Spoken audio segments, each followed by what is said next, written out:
Good morning everyone, selection chemistry में आपका स्वागत है। तो बेटा आज हम बात करने वाले हैं एन फैक्टर का। एन फैक्टर का यूज़ हम ग्राम इक्विवेलेंट कॉन्सेप्ट और रेडोस्टैटिस्टिक्स में बहुत ज़्यादा यूज़ करते हैं। तो बेटा चलिए सीखते हैं एन फैक्टर कैसे निकालते हैं।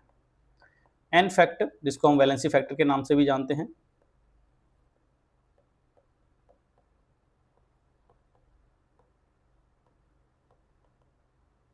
चलिए, तो डिफरेंट डिफरेंट कंपाउंड्स के लिए डिफरेंट डिफरेंट तरीके से निकाला जाता है।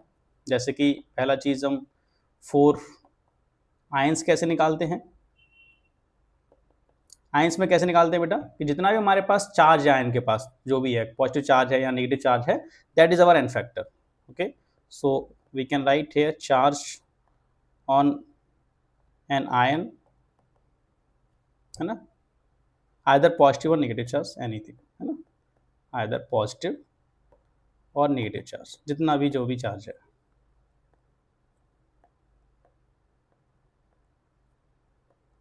Negative charge, okay. जैसे कि हमारे पास जो है आप देखेंगे कि Na पॉजिटिव है, तो Na पॉजिटिव हमारे पास आयन है, तो इसके लिए एन फैक्टर बेटा क्या हो जाएगा हमारा 1। ठीक है, एन फैक्टर मैं NF से दिखाऊंगा। ओके, या फिर हमारे पास मान लीजिए Mg2 पॉजिटिव रहा होता, तो इसके लिए हमारे पास एन फैक्टर क्या हो जाता, n factor is our 2। Okay, या फिर हम मान लीजिए आपके सामने सल्फर 2 नेगेटिव ले लें। ठीक है, तो टोटल 2 नेगेटिव चार्ज है, तो हमारा जो है एन फैक्टर क्या हो जाता है बेटा इसके लिए 2 हो जाता है। ठीक है, जितना भी चार्ज है टोटल इस पीसी पे वो हमारा जो हो जाएगा एन फैक्टर। दूसरा हम निकालते हैं बेटा 4 आयनिक कंपाउंड्स। आयनिक कंपाउंड्स के लिए कैसे निकालते हैं, या फिर आप कह सकते हैं आयनिक कंपाउंड्स एंड सॉल्ट्स के लिए। ठीक है, तो देखिए कैसे निकालते हैं हम। यहाँ पे हमारा होता है कि जैसे कि आपका जो है जितना भी, या तो आप पॉजिटिव जो कैटायन का चार्ज ले लीजिए या फिर आप एनायन का चार्ज ले लीजिए। तो आप लिख लीजिए यहाँ पे टोटल पॉजिटिव और नेगेटिव चार्ज ऑन कैटायन और एनायन रेस्पेक्टिवली। ओके, जैसे कि मैं एग्जांपल लेके बताता हूँ आपको। जैसे कि बेटा हमारे पास NaCl है। ठीक है, तो NaCl हमारे पास Na के पास है पॉजिटिव चार्ज, या तो इसके Na की हेल्प से देख लीजिए कैटायन की हेल्प से कितना चार्ज है, या फिर एनायन पर कितना चार्ज है, that is our n factor. ठीक है, तो एन फैक्टर क्या हो गया हमारे पास, कैटायन के हिसाब से देखें तो भी 1 और एनायन के हिसाब से देखें तो भी 1, है ना, सेम ही आएगा। आया समझ में। जैसे कि मान लीजिए हम जो है MgSO4 में देख लें। ठीक है, तो हमारे पास मैग्नीशियम 2 पॉजिटिव में बेटा और SO4 भी 2 नेगेटिव में। ठीक है, तो हमारे पास कैटायन पे भी चार्ज कितना 2 और एनायन पर भी चार्ज कितना 2, तो एन फैक्टर भी क्या हो जाएगा बेटा इसका 2 हो जाएगा। ओके, आया समझ में। चलिए और आगे बढ़ते हैं। This all is very simple. ठीक है, धीरे धीरे इसका लेवल बढ़ेगा। आगे बात करते हैं। तो हमारे पास क्या है आगे, मान लीजिए 4 एसिड्स निकालना हो, है ना, 4 स्ट्रॉन्ग एसिड्स निकालना हो आपको। ठीक है, तो एसिड्स के लिए कैसे निकालेंगे आप जो है, एसिड्स में हमारे पास होता है number of H+ ion furnished in a reaction, है ना, डिपेंड करेगा कि रिएक्शन में कितना H+ आयन फर्निश्ड हुआ है, फर्निश्ड इन अ रिएक्शन। जैसे कि हमारे पास जो है मान लीजिए H2SO4 है। ठीक है, H2SO4 है। अब ये मान लीजिए किसी बेस से रिएक्शन कर रहा है। ठीक है, मान लीजिए NaOH है। ठीक है, अब बेस से रिएक्शन कर रहा है तो हमारे पास क्या है, ये सॉल्ट बना सकता है, हो सकता है कि ये एक ही H+ आयन फर्निश करे, तो NaHSO4 नेगेटिव बनेगा। ठीक है, Na पॉजिटिव HSO4 नेगेटिव। ठीक है, और अगर मान लीजिए दोनों H+ आयन फर्निश कर दिया तो क्या बन सकता है यहाँ पे Na2SO4। ठीक है, प्लस वाटर बना हुआ साइड में, क्योंकि OH- आयन H+ ले लिया H2SO4 से, तो प्लस वाटर, और यहाँ पे भी वाटर। तो आप पहले वाले में देखें कि हमने सिर्फ एक ही H निकाला है ना, क्योंकि एक H बचा हुआ है अभी इसमें, और दूसरे वाले में एक भी H नहीं बचा हुआ। ठीक है, इसका मतलब कि हमारे पास ऊपर वाले के लिए एन फैक्टर कितना आएगा 1, और नीचे वाले के लिए एन फैक्टर क्या आएगा बेटा, है ना, जितना H+ आयन निकला है रिएक्शन में, निकलने के बाद प्रोडक्ट में जितना जितना भी दिख रहा है कि इतना निकल गया है, उस हिसाब से आप जो एन फैक्टर निकालेंगे। आया समझ में कि नहीं। चलिए सेम तरीके से आप जो है बेस के लिए निकाल सकते हैं, है ना, 4 बेसिस। ठीक है, बेसिस के लिए आप कैसे निकालेंगे, सेम तरीके से कि हमारे पास जैसे कि NaOH है। ठीक है, तो हमारे पास कैसे निकालेंगे आप, तो यहाँ पे आप लिख सकते हैं number of OH- ion furnished in a reaction. Okay, तो चलिए, तो मैं एग्जांपल लेता हूँ, इसको दोबारा लिख लेता हूँ। ये हमारे पास NaOH है। एक ही OH है, एक ही OH आयन फर्निश कर सकता है, ठीक है। तो इसके लिए हमारे पास एन फैक्टर की वैल्यू क्या हो जाएगी, एन फैक्टर इज 1, ठीक है। अगर मान लीजिए BaOH ट्वाइस रहा होता तो इसमें दो OH है ना, तो हो सकता है इसके लिए एन फैक्टर है ना आइदर 1 होता है या फिर क्या होता है बेटा इसके लिए 2 आता है ना, डिपेंड करता है रिएक्शन पे कि कितना OH माइनस आयन इसने फर्निश किया, ठीक है। तो for this n factor is 1 और 2 है ना, डिपेंड ऑन रिएक्शन। अगर रिएक्शन में एक ही OH माइनस आयन देखिए प्रोडक्ट बना है तो हमारे पास जो है हम कहेंगे कि एन फैक्टर 1 है। अगर 2 OH माइनस आयन देकर के प्रोडक्ट बना है तो हम कहेंगे कि जो एन फैक्टर 2 है, ठीक है। चलिए फिफ्थ बात करते हैं, रेडॉक्स साफ के लिए कैसे निकालते हैं। दिस इज वेरी इंपॉर्टेंट, ठीक है, कि रेडॉक्स साफ के लिए कैसे निकालते हैं। ऊपर वाली जितनी भी चीजें हैं इन सबको बच्चे कैलकुलेट कर लेते हैं, this all is very easy. चलिए अब नेक्स्ट जो मेन हमारा इंपॉर्टेंट पार्ट है उस पर आते हैं, ठीक है। फॉर ऑक्सीडेशन और रिडक्शन हाफ रिएक्शंस, ठीक है, उनके लिए आप कैसे निकालेंगे। जैसे कि मैं बताता हूं, यहाँ पे हमारे पास एन फैक्टर होता है बेटा नंबर ऑफ इलेक्ट्रॉन लॉस और गेन पर molecule, this word is important, पर मॉलिक्यूल, ओके, पर मॉलिक्यूल, ठीक है। मैं इसको अच्छे से लिखता हूं, पर मॉलिक्यूल, ठीक है। ये होता है हमारे पास जो है क्या, जो है n factor, is called n factor hair,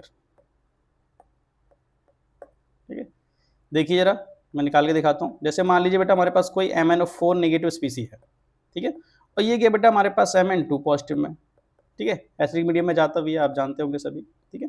तो हमारे पास जो है ये +7 से है ना, ऑक्सीजन स्टेट अगर निकाले हम यहाँ पे क्या आएगा इसका +7। कैसे निकालते हैं इतना तो आप जानते होंगे कि आपको जैसे Mn का नहीं पता तो आप उसको x मान लेते हैं और 4 इंटू ऑक्सीजन जनरली -2 में होता है और टोटल पे चार्ज कितना है -1, तो इक्वल टू इसको -1 ले लो, तो x की वैल्यू कितनी आ गई है ना हमारे पास +7, ठीक है। तो ये आपको निकालना आता होगा, ठीक है। जिसका नहीं पता उसका x मान लो और जिनका पता है उनका लिख लो, तो और इक्वल टू में जितना भी पूरा स्पीसी पे चार्ज है उसको इक्वल टू में ले लो, तो आपका जो है उसका ऑक्सीजन स्टेट निकल जाता है, ठीक है। तो हमारा मेन क्वेश्चन है कि हमारे पास ये एन फैक्टर निकालना। तो 7 से बेटा किस में गया, ये 2 में, तो कितने का चेंज आ रहा है, 5 का चेंज आ रहा है।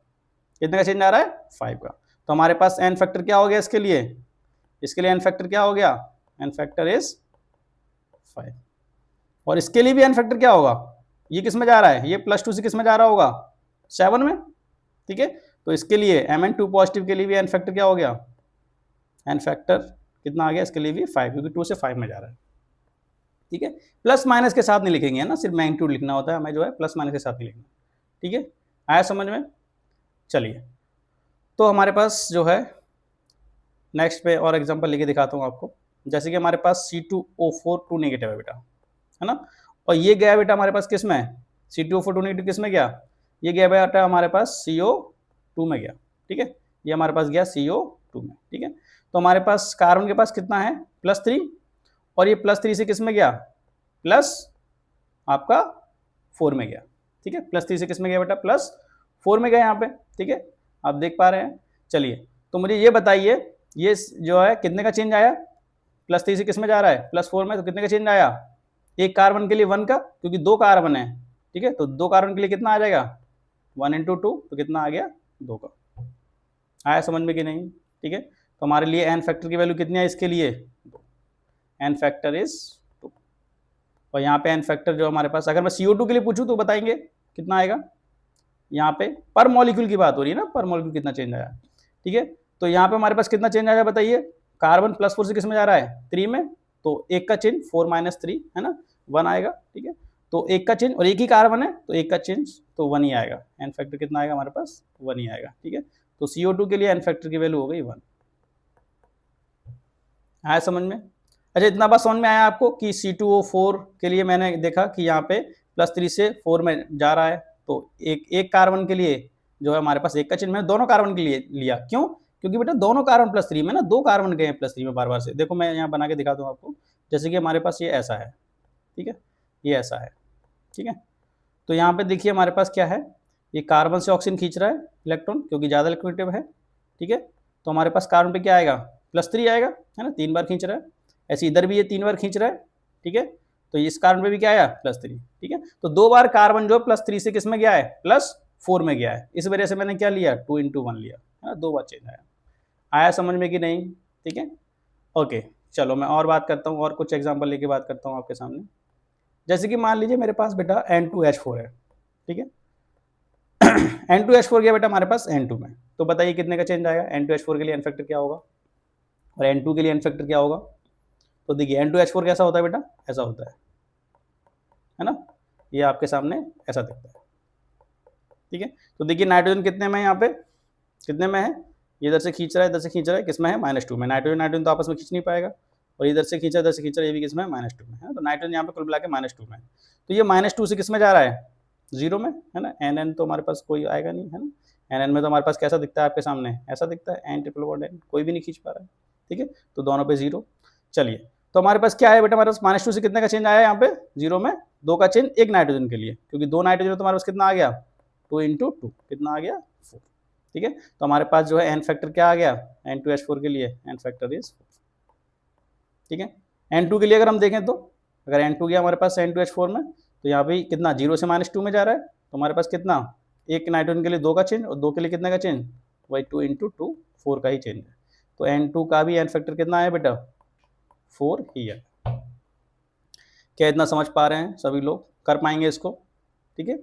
चलिए मैं और थोड़ा सा बात करता हूँ, जैसे कि मान लीजिए जो इंपॉर्टेंट हैं, जो बहुत ज़्यादा यूज़ होते हैं, जैसे कि आपका Cr2O7 2 नेगेटिव, ठीक है, ये हमारे पास गया किसमें Cr3 पॉजिटिव में, ठीक है। और जो है तो बताइए इसमें क्या आएगा हमारे पास, क्रोमियम हमारे पास किसमें बेटा यहाँ पे +6 के अंदर है, ठीक है, तो +6 से किस में गया +3 के अंदर, ठीक है। चलिए, तो हमारे पास +6 से +3 में गया, 3 का चेंज एक क्रोमियम के लिए, 2 क्रोमियम में तो कितना आ जाएगा 3 जो है × 2 कितना आ गया 6, तो हमारे पास एन फैक्टर हो गया Cr2O7 2 नेगेटिव का एन फैक्टर इज और 6, ठीक है। और अगर मैं Cr3 पॉजिटिव का पूछूं तो बताओ बेटा +3 से किस में जा रहा है ये +6 में, और एक ही क्रोमियम है, ठीक है, तो कितना आएगा 3 का ही चेंज आएगा, एक ही क्रोमियम है 3 × 1, ठीक है। तो हमारे पास Cr3 पॉजिटिव के लिए एन फैक्टर की वैल्यू कितनी आई 3 आई। ओके, कर पाएंगे, कितना कर पाएंगे। चलिए, तो ये हमारा जो है 5th पार्ट था। चलिए, और मैं थोड़ा सा बताता हूँ 6th, है ना, 4 डिस्प्रोपोर्शनेशन रिएक्शन, डिस्प्रोपोर्शनेशन रिएक्शन और कम प्रोपोर्शनेशन रिएक्शन, दोनों के लिए हम सेम ही फॉर्मूला यूज करते हैं, कम प्रोपोर्शनेशन रिएक्शन।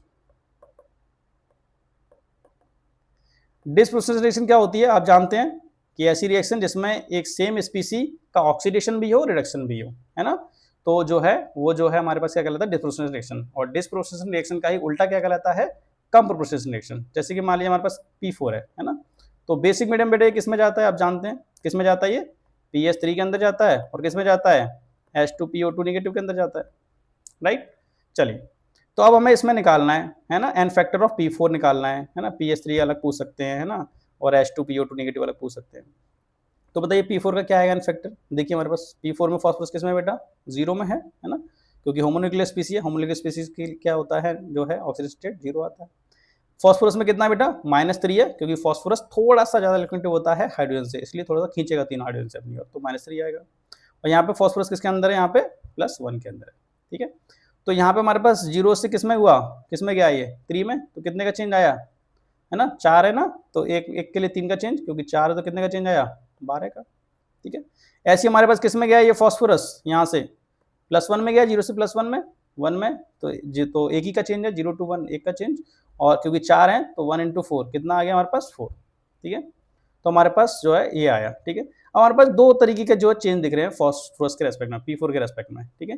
तो एन फैक्टर यहाँ पे कैसे निकालते हैं, देखो इस वाली वैल्यू को हम बोल देते हैं बेटा N1, और इस वाली वैल्यू को हम बोल देते हैं N2, और डिस्प्रोपोर्शनल रिएक्शन के लिए जो N होता है दैट इज एन फैक्टर होता है हमारे पास, that is N1 × N2 divided by N1 + N2 always, है ना, दिस इज अ फॉर्मूला। आपको जो है यही जो है एन फैक्टर निकलता है डिस्प्रोपोर्शनल रिएक्शन के लिए, है ना। तो कम प्रोपोर्शनल रिएक्शन के लिए भी सेम ही फॉर्मूला लगाते हैं। चलिए, तो हमारे पास एन फैक्टर क्या आ गया बेटा, यहाँ पे N1 क्या हमारे पास 12, ठीक है, और N2 हमारा N1 12 N2 4, और बटे क्या आएगा 12 + 4, कितना हो गया, 12 चौक हमारे पास कितना आ गया 48 बटे कितना आया बेटा हमारे पास 16 और 16 तिया 48, मतलब कितना आ गया, कितना आ गया हमारे पास, कितना आ गया 3 आ गया। आया समझ में कि नहीं, कर पाएंगे, ठीक है। This solve is not very difficult, है ना, this solve is very easy, ठीक है। तो डिस्प्रोसेसेशन के लिए आप मैन्युफैक्चर इस तरीके से निकाल सकते हैं, है ना। जैसे मैं एक और एग्जांपल लेके दिखाता हूँ, मान लीजिए डिस्प्रोसेसेशन का, कि हमारे पास जो है Br2 है ना। अब Br2 बेसिक मीडियम में किस में जाता है, ठीक है, ये आपने पढ़ी इनऑर्गेनिक रिएक्शन किस में जाता है बेटा, एक जाता है Br नेगेटिव के अंदर और दूसरा जाता है किसके अंदर, ये BrO3 नेगेटिव के अंदर, ठीक है। चलिए, तो यहाँ पे देखिए हमारे पास जो है ब्रोमीन के लिए हमारे पास एन फैक्टर निकालना हो तो कितना आएगा हमारे पास जो है, ये एन फैक्टर मैंने किसका निकाला, मैं आपको लिख देता हूँ, ये एन फैक्टर मैंने ऊपर किसका निकाला था, ये P4 का, ठीक है, this n factor was for P4, ठीक है। चलिए, तो हमारे पास यहाँ पे देखिए ये किसने का चेंज आ रहा है हमारे पास, यहाँ पे ये ब्रोमीन हमारे पास 0 से किस में जा रहा है -1 में, तो एक का चेंज है एक ब्रोमीन के लिए, 2 ब्रोमीन है क्योंकि, तो कितना आया बेटा 2 का चेंज। ऐसे दूसरा हमारे पास यहाँ पे ब्रोमीन किस में बेटा +5 के अंदर, तो यहाँ 0 से किस में जा रहा है बेटा, 0 से किस में जा रहा है 5 में, 5 का चेंज है एक ब्रोमीन के लिए क्योंकि 2 ब्रोमीन है तो कितना आ गया 10, ठीक है। तो हमारे पास एन फैक्टर क्या आ जाएगा इसका बताइए, एन फैक्टर क्या आ जाएगा N1 into N2 divided by क्या आएगा N1 प्लस N2, है ना। This formula is only for disproportional reaction, ठीक है। चलिए, तो हमारे पास कितना आया 10 इंटू 2 बटे 10 प्लस 2 कितना आ गया 20 बटे कितना आया 12, मतलब कि हमारे पास 4 पंजे 20 और 4 तिया 12, 5/3, 5/3 आया समझ में कि नहीं, कर पाएंगे, आई होप सभी कर पाएंगे। चलिए, तो एक और मैं लास्ट बताता हूँ 7th पार्ट, ठीक है, जिसमें हमारे पास जो है क्या होगा, एक ही स्पीसी है और उसमें जो है एक से ज़्यादा एलिमेंट है जो कि डिफरेंट डिफरेंट ऑक्सीडेशन स्टेट में जा रहे हैं, तब हम क्या करते हैं, तब हम जो है total electron loss minus total electron gain, है ना, और उसका मॉड लेके हम उसको जो है अपना एन फैक्टर मानते हैं। जैसे कि हमारे पास क्या है FeC2O4 है मान लीजिए, ठीक है, तो हमारे पास जो है ये जा रहा है मान लीजिए बेटा Fe3+ में और ये जा रहा है हमारे पास किस में CO2 में, ठीक है। तो आप ध्यान से देखिए यहाँ पे आयरन +2 में है, ठीक है, और यहाँ पे ये जो है +2 में ओवरऑल पे -2 रहा होगा, इसकी वजह से क्या आएगा कार्बन पे यहाँ पे +3 आएगा, ठीक है। तो ये हमारे पास जो है यहाँ पे कितना है कार्बन +4 में, तो आयरन हमारे पास किस में जा रहा है +2 से +3 में, ठीक है, और C2O4 किस में जा रहा है हमारे पास, C2O4 जो है इसके से हमारे पास कार्बन किस में जा रहा है +3 से +4 में जा रहा है, ठीक है। तो एक ही स्पीसी है FeC2O4 जो कि 2 डिफरेंट ऑक्सीजन स्टेट में जा रहा है, एक तो आयरन 3+ में जा रहा है और दूसरा हमारे पास कार्बन जो है हमारे पास वो जो है +4 में जा रहा है। ऐसे टाइम पे आप क्या करते हैं हमारे पास, है ना, व्हेन सिंगल स्पीसी, मैं लिख देता हूँ व्हेन सिंगल स्पीसी, है ना, व्हेन 2 और more element goes in different oxidation state of same species, of same compound, then n factor equals to number of electron loss minus number of electron gain, ठीक है। ये पूरा आप इसका जो है मॉड ले लेते हैं ताकि ये वैल्यू जो है मैग्नीट्यूड में मिले, बस पॉजिटिव में आ जाए वैल्यू, ठीक है। चलिए, तो यहाँ पे कितना आया बेटा हमारे बताइए जरा कितना आया चेंज, आप अगर ध्यान से देखेंगे तो कितने का चेंज दिख रहा है हमारे पास, आयरन गया हमारे पास +2 से किस में +3 में, मतलब एक का चेंज दिख रहा है, ठीक है, 1 × 1 एक ही आयरन है, ठीक है। और हमारे पास ऊपर कार्बन किस में दिख रहा है बेटा हमारे पास 3 से 4 में, है ना, ये कितना हुआ है, ये इलेक्ट्रॉन लॉस ही हुआ है ना, तभी तो गया +3 में +2 से, और ये भी हमारे पास क्या हुआ है लॉस ही हुआ है, तो 3 से गया 4 में, मतलब एक का चेंज है एक के लिए, क्योंकि 2 कार्बन तो कितने का चेंज आएगा, है ना, 2 × 1 कितना आया हमारे पास बेटा 2 आया, ठीक है।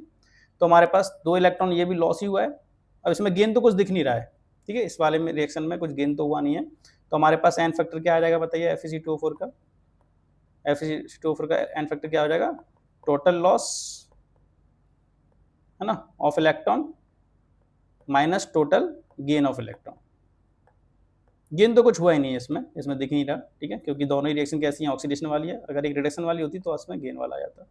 तो हमारे पास कितना आ गया 2+1 है ना, 2+1 टू इलेक्ट्रॉन भी लॉस हुआ है और 1 इलेक्ट्रॉन भी लॉस हुआ है, ठीक है, और -0, ठीक है। तो कितना आ गया बेटा इसका वैल्यू 3 आ गया, ठीक है। आप इस तरीके से निकाल सकते हैं total loss minus total gain.